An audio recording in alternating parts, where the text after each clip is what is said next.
El doble en contra.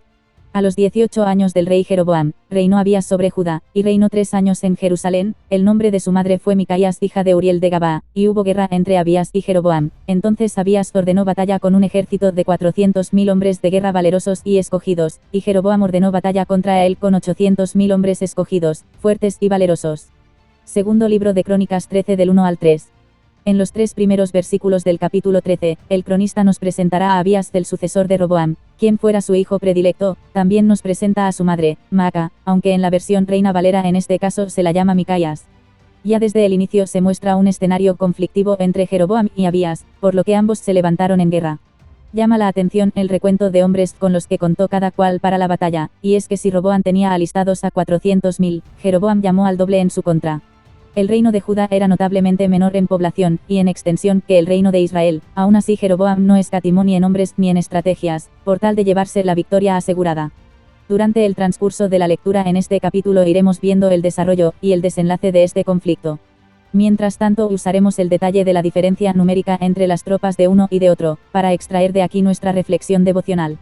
Si echamos la vista atrás recordaremos cómo Sisac de Egipto atacó el reino de Judá llegando incluso hasta la ciudad de Jerusalén, pues este Sisac entró con tal cantidad de alistados militares y civiles como si aún fuera a atacar al mismísimo rey David y a una Israel unificada. Cabe recordar, también, que si Dios no hubiese querido, Egipto no habría podido tocar ni las inmediaciones, pero contra este ataque la protección de Dios no intervino, por cuanto Roboam se había apartado de Dios en ese tiempo. Retrocediendo a la etapa de los jueces encontramos el caso más llamativo de minoría numérica de hebreos contra madianitas, y no es que fuera por falta de hombres, ya que el recuento inicial de los alistados de Gedeón era de un aproximado de 30.000 varones.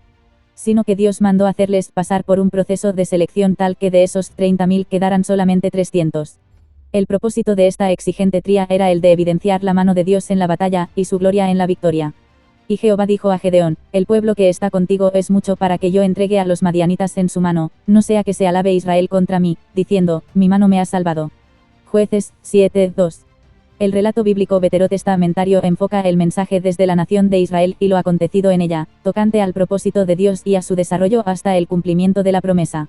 Es por eso que a veces asimilamos Israel como si fuera una nación muy extensa sobre la tierra, pero no es así. De hecho se puede entender que es un milagro que a día de hoy aún se mantenga esta nación, con sus leyes, su lengua y sus costumbres de antaño, incluso después de haber sufrido varios exilios, dispersiones, persecuciones, matanzas y largas expulsiones de su tierra, por parte de otras naciones.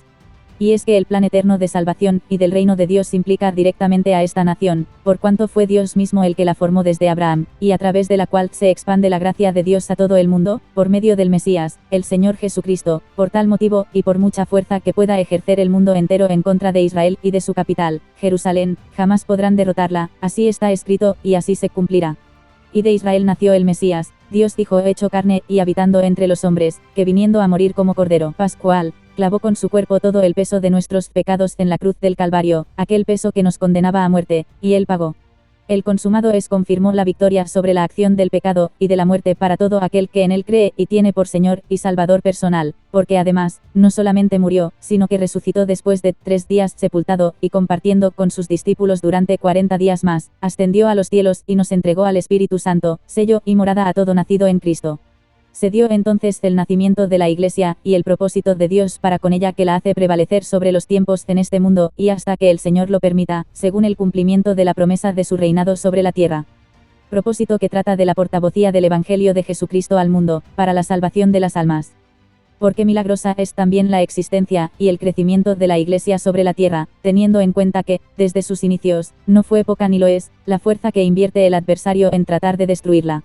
Es más, se puede decir con seguridad que Dios usa todo este empeño del maligno para hacer crecer aún más su Iglesia. A la vista está, que la muerte de Esteban y la consiguiente persecución a la recién estrenada Iglesia, no solo no consiguió derrotarla, sino que por la dispersión de los creyentes del Evangelio se esparció a más naciones, creciendo, instalándose y tomando fuerza entre los gentiles, conforme al crecimiento del conocimiento de Dios y conforme al carácter de Cristo. En la actualidad las herramientas más utilizadas, por tal de evitar que la Iglesia cumpla con su objetivo, son las que atacan al estado anímico de sus miembros, y entorpecen así su quehacer evangelístico al mundo, y congregacional en el cuerpo de Cristo. Probablemente hemos caído no una, ni dos, ni tres, sino varias veces más en tretas de este tipo que alteran nuestro ritmo y práctica de la fe cristiana. Hoy es día de tomar esta reflexión como referencia a nuestra necesidad de fortalecer nuestra fe para cuando la adversidad procure detener nuestro trabajo. Tomemos unos minutos por tal de identificar en nuestra vida todo aquello que nos afecta recurrentemente, y pidamos sabiduría y paciencia a Dios para aprender a sobrellevarlo con serenidad y firmeza. ¿Quién nos separará del amor de Cristo? Tribulación, o angustia, o persecución, o hambre, o desnudez, o peligro, o espada. Como está escrito, por causa de ti somos muertos todo el tiempo, somos contados como ovejas de matadero. Antes, en todas estas cosas somos más que vencedores por medio de aquel que nos amó, por lo cual estoy seguro de que ni la muerte, ni la vida, ni ángeles, ni principados, ni potestades, ni lo presente, ni lo porvenir, ni lo alto, ni lo profundo, ni ninguna otra cosa creada nos podrá separar del amor de Dios, que es en Cristo Jesús Señor nuestro. Romanos 8 del 35 al 39.